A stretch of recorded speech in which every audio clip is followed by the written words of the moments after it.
As a prelude to looking at L'Hopital's rule, I want to make some comments about the symbol infinity. Infinity is not a number in the usual sense of the word.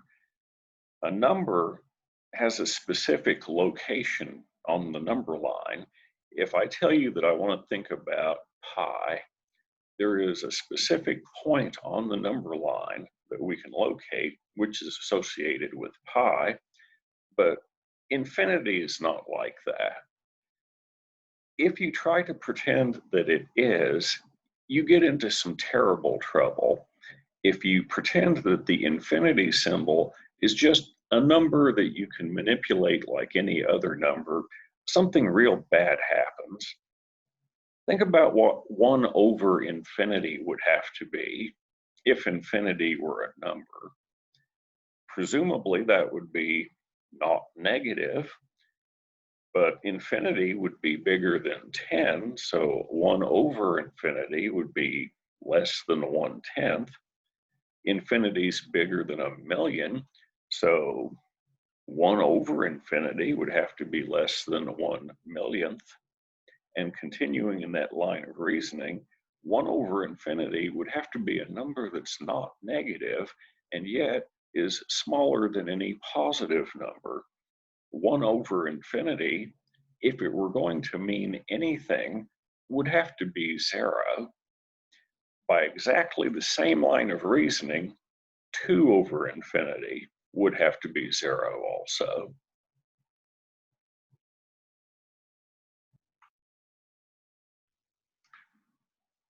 The statement 0 equals 0 is impossible to argue with. On the other hand, we saw that 1 over infinity is supposed to be 0, and 2 over infinity is also supposed to be 0. So since 0 equals 0, 1 over infinity equals 2 over infinity. If you have a number and you have two other numbers, a and b, that are equal to each other, if you multiply both a and b by the same number, the results have to be the same. So if a equals b, then infinity times a would have to be infinity times b, if that made any sense at all, which it doesn't.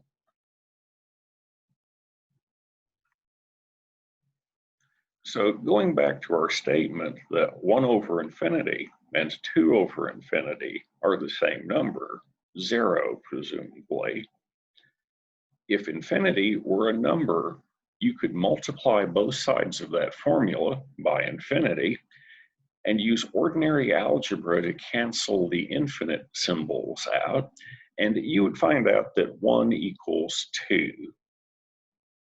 That seems pretty bad, but it's probably worse than you're thinking. So if infinity is an actual number, we've come to the conclusion that 1 equals 2.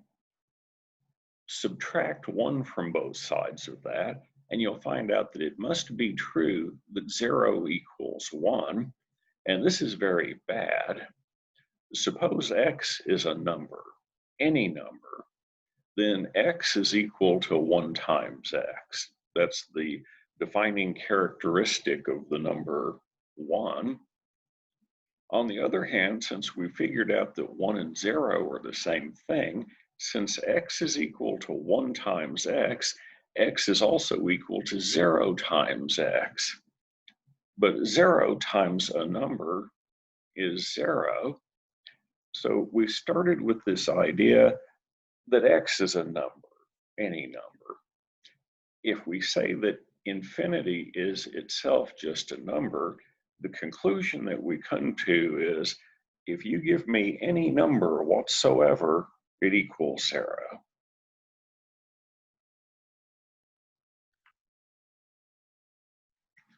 So if infinity is a number, then we're going to have an unintended consequence. All numbers are 0. So this traditional picture we have of the real number system, this straight line along which every point is associated with a real number and vice versa, It turns out that if infinity is a number, that's not right. The picture is not like this, it's like that. If infinity is supposed to be treated as an ordinary number, you have the unintended consequence that this collapses your real number line. You don't have a number line anymore. You just got a dot. Every number is zero. On one hand, that makes most mathematical problems really easy now. Ask me to calculate something, the answer is zero, because that's the only number there is. Obviously, that's undesirable. The right way to think about this is if you were to allow infinity to be treated as an ordinary number, it collapses your number system and puts you out of business. As a result, don't think about infinity that way. This infinity is a different idea than the usual numbers like -1 or 0 or square root of 2 or pi. The infinite symbol cannot be treated like a number if you still want to be able to figure anything out. Pretty soon, we're going to be doing L'Hopital's rule, which involves limits again. And I want to mention a piece of terminology that people need to avoid. Thinking about what we just said, if somebody asks you, how far is x equal 5 from infinity? The correct response to that is, that question doesn't even make any sense because infinity isn't a number.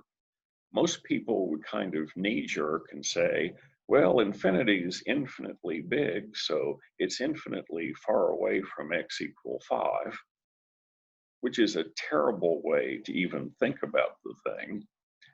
But in a likewise manner, is x equal 1,000,000 any closer to infinity than x equal 5 was? The phrase, as x gets close to infinity, is a terrible thing to say, and you should never say it because it doesn't make any sense. A better way would be to say that x tends to infinity, with the idea that you're going to be looking at various x values, and you allow the x values to become positive and as large as you care to make them. That's a better way to say it. The best way to say it would be as x increases without bound, because it doesn't contain the word infinity. That last one, people almost never talk like that because it seems awkward.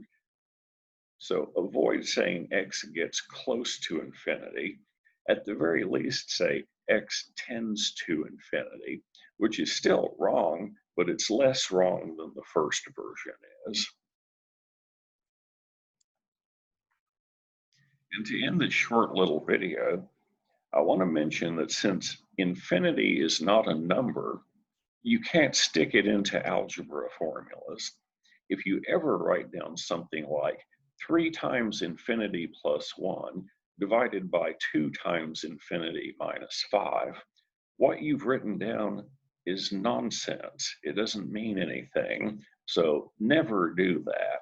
If you're going to evaluate some function value, you cannot stick the infinity symbol into it. If you do that, there's going to be some severe loss of points because this is an important issue. Next up, L'Hopital's rule.